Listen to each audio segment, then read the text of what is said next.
Good morning again to all of you. Spiritual gurus from various walks of life have time and again taught us life mantras. Sri Rajiv Mehrotra will talk to us about the teachings of the spiritual leader, His Holiness, the Dalai Lama, in this session, Nurturing Our Minds, secular teachings from the Dalai Lama. We welcome Mr. Mehrotra to the IFSI studio. Mr. Rajiv Mehrotra is an Indian writer, television producer director, documentary filmmaker, a personal student of the Dalai Lama for whom he manages as trustee and secretary of the Foundation for Universal Responsibility established with the Nobel Peace Prize. He is best known as the former acclaimed host of one of India's longest running talk shows, In Conversation. He has authored 9 books that have been published in 50 editions and languages. They are primarily on spirituality. We invite Mr. Mehrotra to begin his talk, please. Thank you very much, and a very warm welcome to my fellow travelers on this journey of life. I really am no one special and just a struggling aspirant, and here to share some thoughts and perspectives of my own journey and my learning from them as a student of His Holiness the Dalai Lama, who has been very kind and generous to me. As the anchor said that there are numerous mantras and strategies that have been put out by different religions and traditions as to how we can be happy and to avoid suffering. And the reason we have sort of flagged this as a secular approach is not necessarily to keep faith out of it, but out of the recognition and the celebration of diversity. Each one of us is a different human being, though we all share our humanness, the human body, and the characteristics of being human. But each one of us have different mental dispositions. And so we follow different paths and different approaches in our journeys to be happy. And very often, when we get stuck and attached to any one particular approach as being my way or the highway, we tend to limit the opportunities that we have for our own learning and growth. So, as we all need a different mental diet, just as we need a different physical diet. So, not everyone will like the same food. Not everyone will be able to digest the same food. Not everyone will feel nourished by the same food. And that is really true of the different paths and traditions that are offered. And so we celebrate that.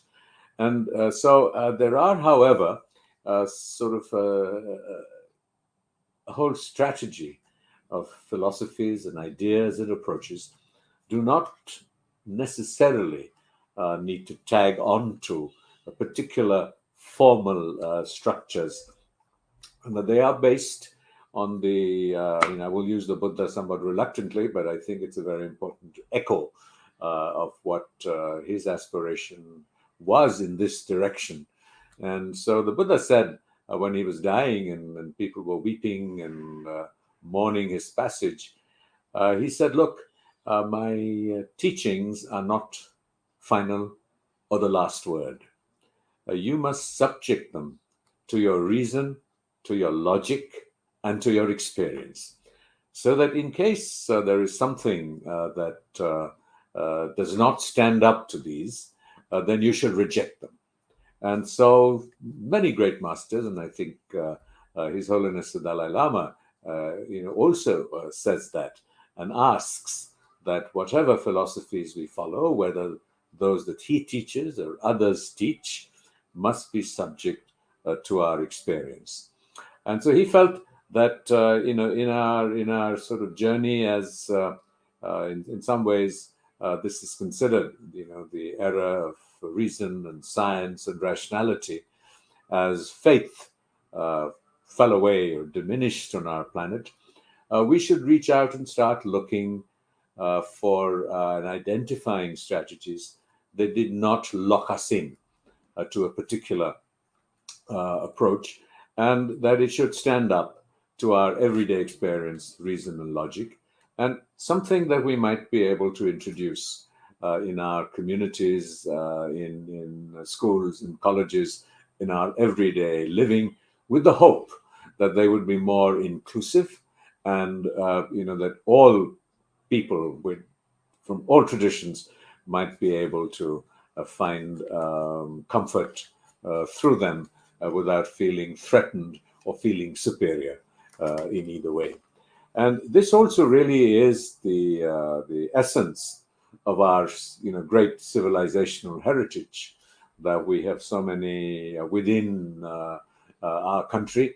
I mean, the major leading strands have, of course, been the different approaches within whatever and however we choose to describe Hinduism, which have broadly, as Swami Vivekananda said, have been divided into the Raja Yoga, the way of training the mind, the Bhakti Yoga of devotion, Jnana Yoga that teaches us how to approach this through wisdom, and so on and so forth.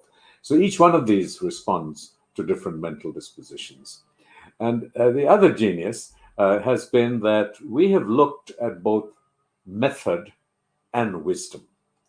And this is a particular challenge because, very often, or I'd say usually, or virtually all the time, that we are told what to think, what we can do to, and how we should feel, and without really the method of being able to do that.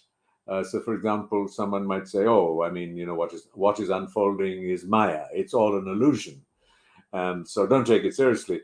So, an aspirant like me will say, "Yeah, I know that's wonderful. That don't take it's all an illusion, but I can't stop treating illusion as reality, and that's why I'm told I'm suffer."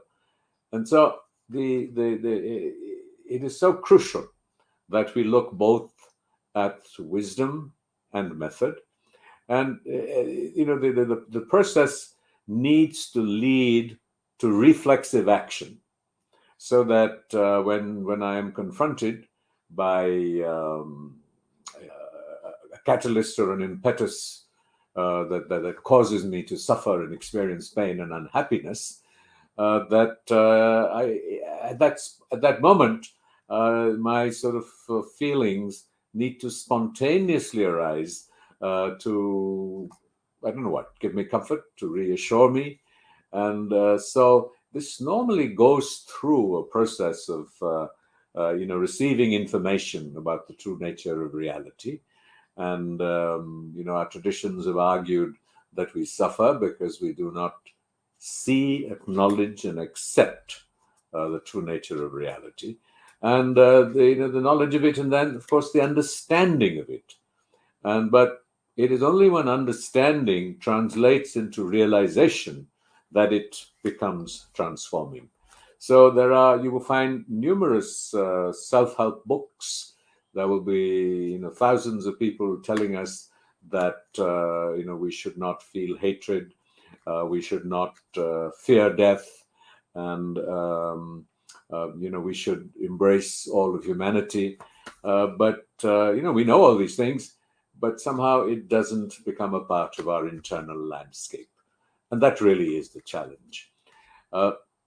So I will be trying to look at both some aspects of the nature of reality, and that are crucial and let's say secular, in the sense that no matter what your faith, it's unlikely that you will not be in consonance with that idea.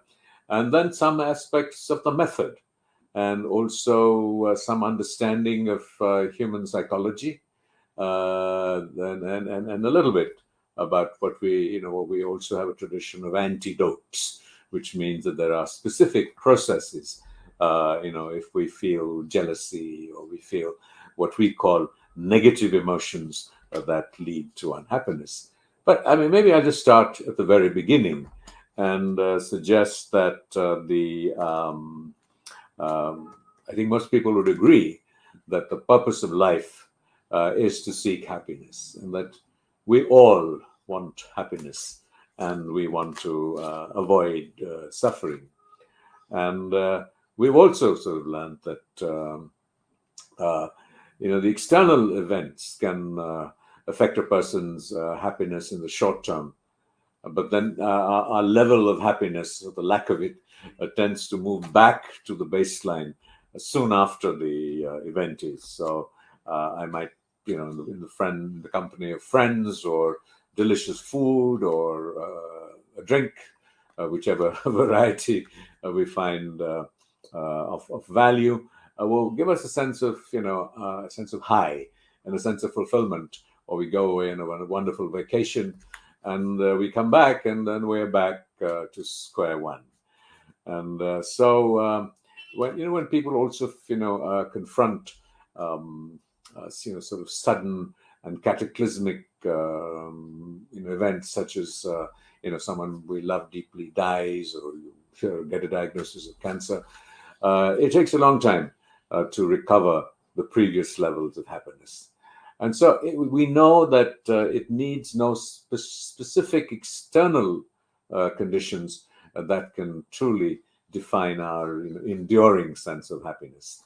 And I mean, I use the word happiness with considerable caution because I think the American marketplace and the American Constitution have made happiness a goal. And obviously it is a very different level of happiness. And so we, in our traditions here in the East, we call it, by various names, Ananda, Sukha. And so, you can translate as bliss and joy. And but we are here looking at what is perhaps, a closer description would be an enduring, fulfilling sense of equanimity and fulfillment, where the mind is not busying itself with desires that it is unable to fulfill. That's sort of an incomplete attempt. How can you describe a complex mental state, no matter what it is? And that really teaches us that the mind is a very powerful tool, and it is how we perceive the world, and how negative emotions, which we in our tradition also call them kleshas, can skew our view of people and our own experience of what is happening. So when that happens, even what traditionally brings us joy, which means that perhaps good friends, and when we are in that mental state, that we can find them annoying, cold, and hostile.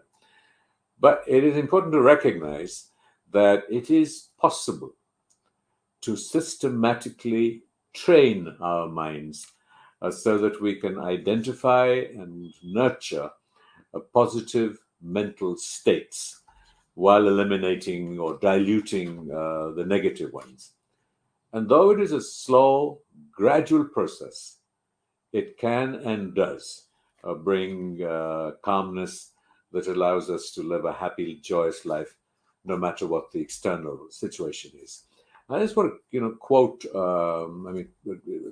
relate a recent experience with His Holiness the Dalai Lama, and there was an international conference on training the mind, and the different approaches. And so, for 4 days, people were coming in and making presentations on the different practices and techniques as to how they brought about or facilitated behavior change. And so, and the studies that were done, that people did so and so practice or listen to so and so lectures, and 2 weeks or 3 weeks, when psychological testing was done, there had been a major change. And so His Holiness listened to this very patiently. And at the end of that many days, he said, look, I'm whatever, 80 plus. I've been practicing for 75 odd years. And, behavior change is difficult. Even I sometimes get angry. But the difference is the relationship to that anger, that he experiences these emotions and is able to observe them, and they may not manifest themselves long enough to be able to cause him to lose his equanimity or to create distress to other people. So I say this because, to emphasize that in the process of nurturing the mind, there is no easy, instant solution. There is no one book that you can read that will, in an enduring manner, or a single lecture, or a particular philosophy, or even a particular understanding that will give you some kind of instant happiness that will endure. And so there is in this journey a quality of lightness. It's if you make too little effort, then nothing happens, because even as a little progress you make is immediately antidoted by the overwhelming conditioning that continues to respond with despair, with negativity, with anger to what unfolds. And equally, if you try too hard, it's you have to be kind and gentle with yourself. And the example that is often given is like the strings of a violin or a sitar, that if they're loose, you won't get the harmony of the tune. If they're too tight, the string will snap, and so will you, because we will have set ourselves impossibly high standards. Having said that, the journey offers its rewards, as it were, pretty early on. I mean, they're not as powerful and impactful as we might like to see. And another story that I in my conversation with His Holiness when I've been practicing for some years, and I went to him and I said that, look, Your Holiness, you're my teacher, and I've been practicing for so long and nothing is happening. And he pointed out, he said that, look, the minute you think something is happening, it's may not really be true, because it is you then get stuck to that particular perspective on your achievement, and growth stops. And so whenever you feel that something extremely positive is happening, it's like happiness, that when you become conscious that you're happy, happiness becomes to fade. And in fact, this principle is applied in a lot of modern day therapies and practices, that you just bring to awareness your anger or your frustration or what have you. And this is also the root of Western psychiatry. Then it disappears. But this equally applies to what we conventionally define as happiness. And so perhaps equanimity, when is a more apt word. And another, the sort of common description of this is that when you go out on a holiday and you're looking at a beautiful landscape, the first impulse is not to experience it and have it give you joy and comfort, but to somehow capture it and freeze it as an image that you can look at later or perhaps share with other people. And so the experience of the experience is lost the minute it is given a label and conceptualized and frozen. So these are sort of the outliers, as it were, of the framework that defines the nurturing of the mind. And while sort of spiritual beliefs can certainly be benefit us in nurturing equanimity, we must constantly remind ourselves that the nuances within them have to respond to our own personal temperaments, proclivities, and most importantly, efforts. So one size, even within a structure, does not fit uh, everyone. And so there are some of these sort of recognitions, shall I say, or realities that we need to acknowledge and first see it as knowledge and then understand them. And I will look at some techniques of realization that come up. And I think the first important thing is to recognize that, as I said, that it is legitimate for people to want happiness, to recognize that that is what we want and we are entitled to as a human species, and that there are two kinds of sufferings, and one is the suffering that comes from it being a part of the human condition. And so we will all, the birth, when we're born, it's very painful for the fetus coming out into the world, as it is to the mother who's giving birth. Then there's, of course, old age, sickness, death, and things that are not immediately in our control, the impact of the changing environment, the impact on our thoughts and feelings when we see images of what is unfolding in the war in Ukraine, regardless of who is right and which side you're on. The fact is that when we see these images of pain and suffering, they remind us of the potential for suffering in the human conditions. And I think that in our traditions in the East, and we tend to be far more accepting of pain and suffering, and our threshold tends to be much higher than in the West, because we are surrounded by so much poverty and pain, within our own homes often, and even when we just step out into our out of our cocoons. And when we try and avoid this reality that we will, each one of us, as we grow older, will experience, and people are born with these conditions. It can happen at any time. We will experience the pain of ill health and sickness and accidents, and of those we love or we care about, and even those that we don't particularly care about, we can be moved and agonize over the human condition and the and its predicament.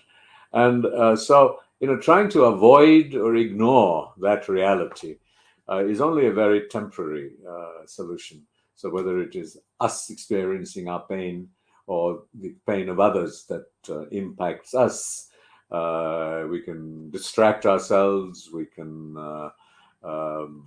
through drugs or alcohol or holidays or parties or being busy, but we cannot escape it. But what we can nurture the mind to do is to train ourselves that the suffering of suffering is diminished. While we are in human form, whether it's a Buddha or it's Jesus Christ or whichever tradition that you subscribe to, each one of the great masters had this enormous capacity to be able to experience and connect with other people's pain, and be willing and able, as Christ did on the cross, to take on the pain of others, or as in the case of Sri Ramakrishna, one of my other great idols, as other religious teachers, that when they confronted the pain of imminent death, or had cancer, Ramana Maharishi and Sri Ramakrishna, they were willing to and able to endure that pain, not as some kind of abstract virtue, but as the nature of unfolding reality.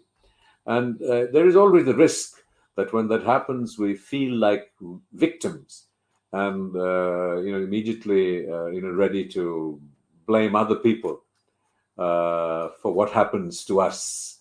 So when what we need to be doing really is to work to eliminate the mental roots, change our minds, change our relationship to it. And so while suffering may be natural, we often inadvertently perhaps magnify it ourselves by subjecting ourselves to deep unimaginable anguish, and and that happens because we're unable to, and we find it extremely unpleasant, and we resist acknowledging and responding to the true nature of reality. And so I'm going to talk a little bit more about some of these elements of the true nature of reality, and these have huge implications in the way we relate to and respond to the external and internal circumstances of our lives. And many traditions will tell you, and it's also just reason and logic, that if we ignore reality, we will suffer. So, for example, if we ignore the reality that if we put our finger into fire, it will burn, it's going to burn, and we are going to feel the pain of it. And similarly, if we, ignore the reality of death, we are going to suffer all that much more when we confront death, whether our own or that of others. And it's not just the impermanence that leads to death, but also the implicit in the whole process of understanding and engaging and coming to terms with death is to recognize the very simple principle of impermanence. Things keep changing. So it's not just that things are permanent or not permanent in absolute terms, but minute by minute, moment by moment, everything is in a process of change. We are changing. Every cell in our body is changing. Mount Everest is, growing by, so that many millimeters. The oceans, the land, the land mass is shifting and changing. The new car that we have just driven out of the dealers, which we have dealers, and its fabulous display, begins to get little scratches that we don't see, and then we see and we're anguished, and then we want to scrub out the scratches and hope that somehow that car, or perhaps more appropriately these days for more of us, the cell phone, will stay in that brand new condition. And we're deeply anguished when it changes. We're deeply anguished in relationships that, we have, friends and family and husbands and wives and children. And just as we keep changing in our tastes and our preferences and our priorities, that happens to them too. And, we seem to be frozen with our expectations that went and reached back to a long time ago, and when we had first met, perhaps, or when we had first experienced or encountered whatever it is that is changing.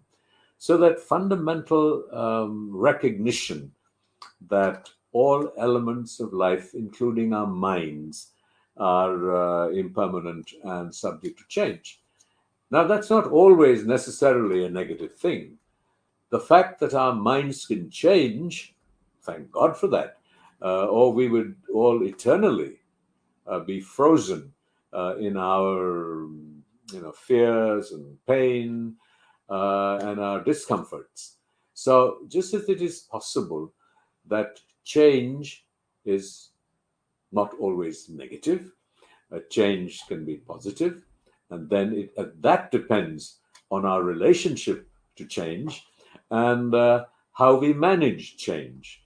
The change can be as much an opportunity gained as it can be an opportunity lost. A relationship that diminishes or a relationship that grows. So the recognition that change is unavoidable, inevitable, is seminal, and at the same time, the recognition that it has several possibilities and dimensions to it. I think the other pillar that this notion of reality it stands on is the idea of interdependence. That we need to recognize that the sense of the self and the I and the me and the mine is an exaggerated sense of who we are, and we only have to reflect on the number of people and the circumstances that make our lives possible. Here I am talking to you. I might have to a little aside that it's somewhat disconcerting because all I can see is my face on the screen as I talk to you. I'm trying to come to terms with that sense of the I talking to myself. But my ability to do that and to be seen by you, who are hopefully, some of you at least are listening, I have no idea, is dependent on people who have created the technology, of my dear and wonderful friend Manjari, who organizes these amazing events, and the clothes I wear, the technician, and a whole range of intermediaries that just make this little a small process compared to the many connections that happen on our planet at different levels of being, and our very existence. We're dependent on the sperm and the egg of our parents. From our birth, it's mother's love, our education, and the car we drive and the coffee we drink.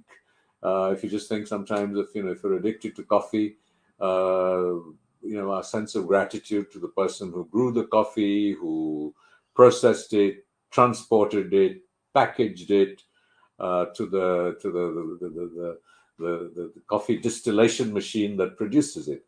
So every moment, every activity of our lives is dependent on other people. And so the minute we begin to recognize our interdependence and our impermanence, we experience a shift. And I do argue, as I did in the beginning of my talk or conversation with you, that this is not merely a case of me telling you about it or telling myself about it, or my having been exposed to this and being transformed by it. It is a process that involves hard work, and we often forget that just as we spend thousands of hours, and I think the Rubicon is something like 10,000 hours to become a genius, or to become a great violinist, to become to do yoga in the manner that the great icons like B.K. Iyengar in Pune, where not very far from where the organizers of this event are located, achieved that level of skill and efficiency. So these things take time to imprint the antidotes, perhaps is one way of looking at it, into our consciousness. Because what is it that determines our actions? And very often, particularly in the Eastern traditions where we talk about karma, we say that this is just the consequence of my previous karma, the way I feel or the way I act or what is happening to me. I think that's a misunderstanding of karma. Karma is not a passive playing out of past actions, and it is not a singular that I do X and so the result is Y. I think it's more akin to the imprints on our consciousness or our minds that we seek to change. So what really happens is that the way the mind and consciousness work is that each of our actions and each of our experiences, particularly where there is volition, and leaves an imprint on our minds. And so we call it positive karma if the imprint is positive, and negative if it is negative. And again, there is a great deal of overlap between these two. And what is it that determines the positivity or the negativity of it is the motivation, is what is the intention. I mean, I'm not going to go into a whole discussion on the theory of karma here, but it is because there are different levels of the impact that those actions have on our brains. And these impacts on our brains create predispositions for future experiences, future emotions, and future actions. So, what we can do through whatever techniques, and I will suggest a few of them, is to be able to change and impact our mental diets so that the antidotes to what we might call negative imprints can be diluted, if not eliminated. And there is a hierarchy. So, for example, if you have engaged in an extreme act, and many religious traditions, certainly in India, would say, for example, killing your guru would be an extreme imprint on your subtle mind, which would be very difficult to dilute. So what we do is, through the practices and techniques, we try and change the mental diet and change the nature of the imprints that register on our mind stream so that in future we are impacted and we move from information and knowledge to realization.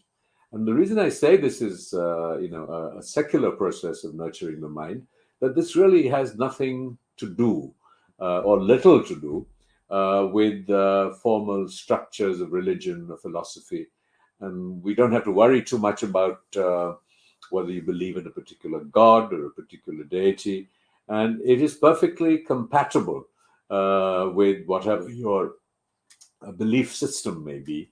And everything I say must be and needs to be subject to this process of analysis and scrutiny. And I think that contemporary, to the degree that we're empirically able to measure and evaluate some of these techniques and methods, it is now sort of, and tradition teaches us that the starting point of this is concentration. So most of our suffering happens because Swami Vivekananda and many traditions describe the mind as the monkey mind. So how do we tame the monkey mind? And again, the harder we try to train it and restrain it, the more difficult it becomes. And a very, very, very simple example is that the more you try to tune out an irritating sound, you'll find that the more you hear it. The more you're determined not to do something, you begin to hear it.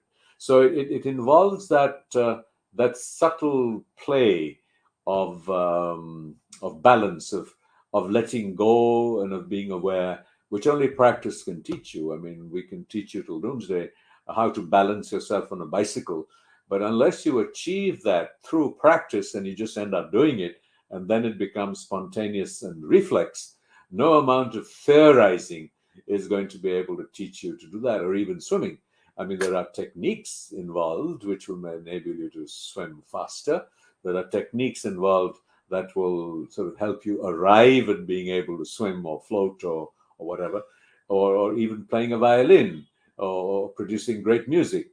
There is an internalized balancing that goes on, which is acquired through a combination of surrender, of knowledge and wisdom, and it all comes together through the engaging in it, and that really is how this unfolds. Uh, However, there are techniques, which means really just the practice of concentration, and at the bottom line of all our aspirations is the starting point is the cultivation of concentration, and there are as many techniques as there are, I guess, human beings, and so we have to, with a little bit of experimentation, find our own. In many of the yoga traditions, you would look at a candle and just keep concentrating on the candle. Or in other traditions, you can look at an image of a deity, and then shut your eyes and keep visualizing the deity. Or even when you do jap, you chant. That is a form of concentrating your mind on the sound. And now that sound could have association and be evocative for you. I live very near a Sufi shrine, and I was walking there, and I spent some time recently, and I found the Sufis there were chanting Allah, Allah, Allah, in not a very in similar ways that I might chant, I don't know what, to Saraswati or to Ganesh or to the Buddha or to some Buddhist deity. So the important thing is to be able to look and find an object, a worthy object of concentration, because you could concentrate on I don't know what. I mean, so seeking revenge from somebody, or the flavor of the recent whatever, I don't know, single malt whiskey, and so it depends on, and to find a worthwhile object of concentration and to practice with that. People concentrate on their breath, and can do body scans to concentrate on the sensations of their body. Each one of these has value and meaning, and you really have to use a little bit of common sense and to find that object and to try and spend some time, the impetus for doing so. And what then is the impetus for doing so? Why do you do this? And one would argue that the two, three factors that come in, that the teachings from the different traditions and of contemporary everyday being and everyday lives, we learn from them, we're inspired by them, and somewhere, the first step is an act of faith, because we can never completely understand or internalize what someone else tells us or teaches us. But very soon, if we're a little patient, we begin to see the rewards, and particularly that as they begin to increasingly endure in the space that we come up to. So the first element is concentration, and there are different ways of achieving it, and it's not the scope of being here my talk to go into them in detail. And then we have an approach that which is more specific to the internalization of the mental diet, and that is analysis. So when the mind reaches, through whatever method, through pranayam, walk on the beach, concentrating on something that's of value, an image of a deity, when the mind is calm, we then begin to follow sort of a structured process of thinking that then creates these imprints in our consciousness. And I think today, research, both in laboratories and from our ancient tradition, demonstrates that compassion is the most valuable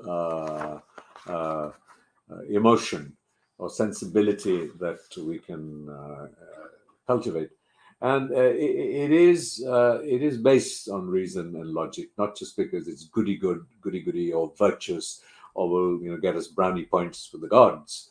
But when we begin to think of others without seeking something in return, our sense of the self softens and our suffering diminishes. Because today we know, and we have known this through history, but today it has been confirmed by psychological testing, that when people are suffering, there is an exaggerated sense of themselves, the I, me, mine. So I am upset, I am angry, I am ill, I want this and I didn't get this, and this has happened to me. So the me, and the I. And of course, I mean, the sprinkling of even a little sort of a general sense of all the approaches to philosophy and faith are positioned to nurture an outer directedness. So whether it is devotion to God, so that you stop thinking less about yourself, or an obsession with another human being, so that you begin to think about them and not yourself. Though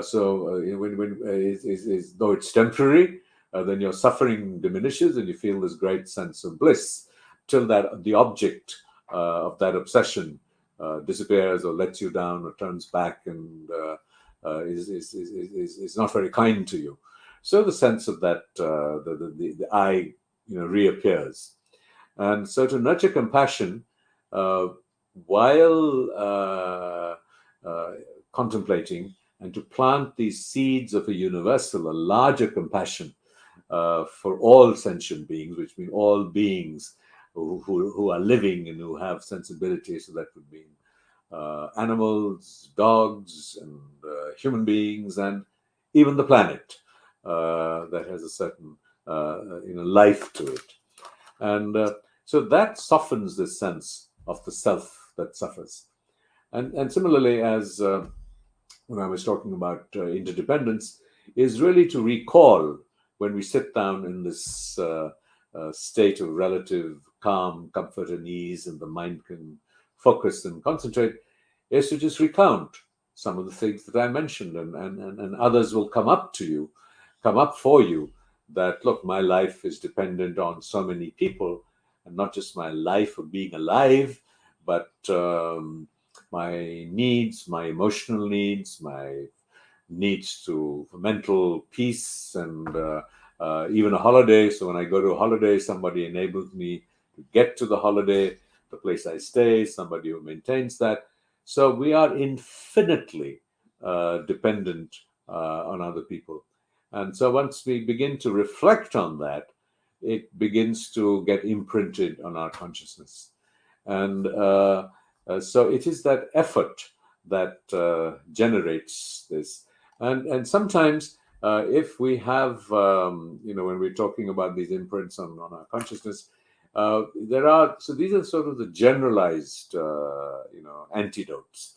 So if we at some point feel that we have done something or an action that has had a very negative impact on our minds and still governs us, and we become aware of it, and this may take a long time before we become aware of it. It's something we did, 10 years ago. Someone to whom we caused great pain, or we were unfair. That left an imprint in our consciousness. So it's possible in this time of poise and calm to reflect on that. And the classic antidote is to reflect on it with deep regret, and then to make a commitment to oneself not to do it again. And to do this with a sense of kindness, that we are all fallible, and then to start looking at if at that time we felt hatred for that person, to begin to try and feel kindness now to that person.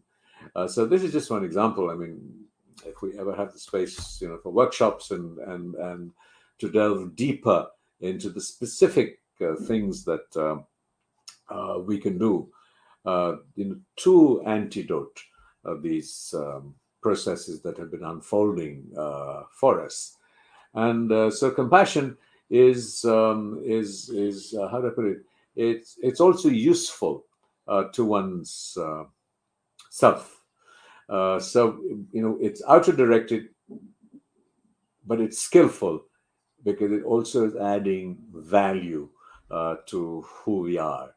And so it really is to sort of emphasize that we can, and to believe that we can, because it's demonstrated in the lives of, and I don't want to just say great masters, because the great masters are people those we hear of and are familiar names. But when we look around ourselves and look at the idea of interdependence and impermanence and compassion, that it's not a black and white situation. There are so many people who will be predominantly compassionate and caring, and we benefit and we draw nurture and sustenance from who they are. So with practice, we can train ourselves that when something happens, unpleasant happens to us, instead of it overwhelming us, it can take in a little time. We can find a perspective. So things are not 100% good or 100% bad, and we can train ourselves to begin to look increasingly at the learning from suffering, perhaps, or learning from failure, as to what lessons we learned. So there are as many teachers as there are possibilities of the things that we can do in order to accommodate the challenges and the threats that we feel to our equanimity. And the sources of anxiety are as many as are the preventive measures that we can apply. And the underlying emerging approach is that of cognition, which Western psychotherapy has been inculcating. And I share this because it has both opportunities and risks. That so it is like bringing to surface something that is creating distress, or reliving events that had happened in the past that we are unable to process, and we still feel it guides us. I think there are two sides of this, and common sense and a sense of balance are extremely important, because very often it can reinforce itself. It can yield processes that we are not able to understand or accommodate or accept at this time. And so I'm wary of any instant glib formula. And it is our life, or our lives in our minds, and we have to deal with them, or with what is unfolding, with a sense of our own responsibility.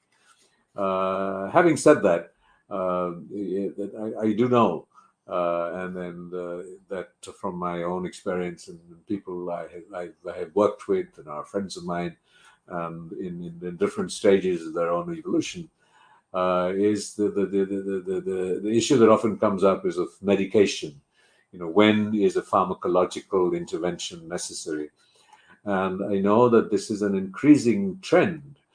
And there is no sort of singular opinion about it, because sometimes we can be in a very difficult state of mental disequilibrium.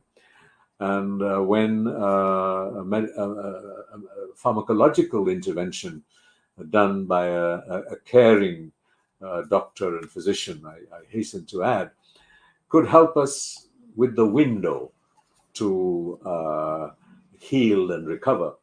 And the analogy to that is, and I think it's for me it's a very important, impactful one. Is, for example, when we say we have ulcers and we're suffering from hyperacidity. Now, someone can say to us, well, you just need to change your diet. But changing a diet is not enough because the ulcer is in a terrible shape, and it may well need surgery. And so we can treat it, we can take antacids and help it heal, so long as we then simultaneously work with the physical diet that we're taking. So we continue to take hyperacidic food, that effort or that window that we needed in order to heal from acidity is wasted or can become counterproductive, and then we can keep taking medication unless we have simultaneously dealt with pharmacological intervention. So I think it's the